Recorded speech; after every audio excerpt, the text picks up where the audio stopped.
it was almost like an intervention when Gartmeyer called me that night.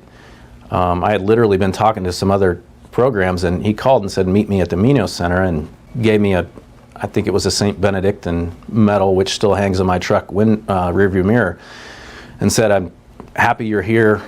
You know, from that point forward, that's when Benedictine became the place for me. Something special continues to happen at Benedictine College, and it all starts with the leader of the program, Larry Wilcox. He's been persistent with it. He has worked extremely hard to accomplish these things. Wilcox's journey at Benedictine started as a player before joining the coaching staff and eventually taking over the program in 1979. What he has done here has just truly been remarkable. For more than 40 years, Wilcox has been in charge of the Ravens football program, winning several conference titles, Coach of the Year honors, led the Ravens to the 2018 NAIA championship game, a Raven and NAIA Hall of Famer, also a 300-game winner.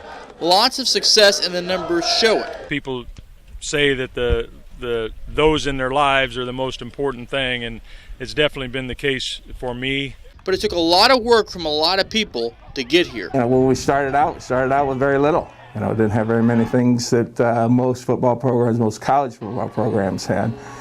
But Coach Wilcox's ability to be able to make something out of absolutely nothing continued from the very beginning to today. Wilcox will never take the credit for it, though. Those closest to Wilcox knows he's not about the spotlight.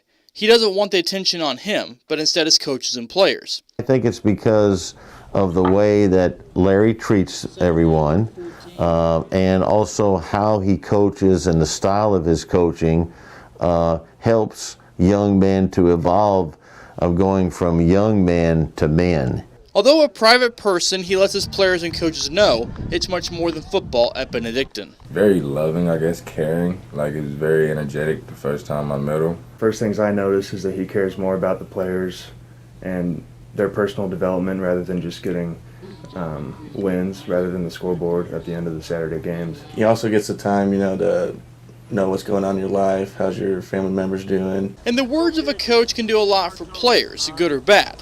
What a coach says, what a coach does, and maybe most importantly, how a coach makes an athlete feel, will often be remembered for a lifetime. So when it comes to Wilcox, the evidence is in the numbers. Not just on the field numbers, but the number of former players who keep coming back. Some of the most influential people in my life were at Benedictine. They were in my life because they were in his life. The things I learned from them, from Coach Wilcox to this day, makes me a better husband, a better father. The Hall of Fame coach continues to make an impact on hundreds and hundreds of people, and will do so in person and in name for a very long time, because his name will forever be uttered in the same breath as Benedictine football. Coaches are often somewhat like father figures. Teaching you X's and O's is one thing, but teaching you what it means to be a man, to be respectful of others, accountable for your actions. When you think of a patriarch of a family, I think that's what Coach Wilcox is. He's a patriarch of the Raven football family. Chris Roush, KQ2 News.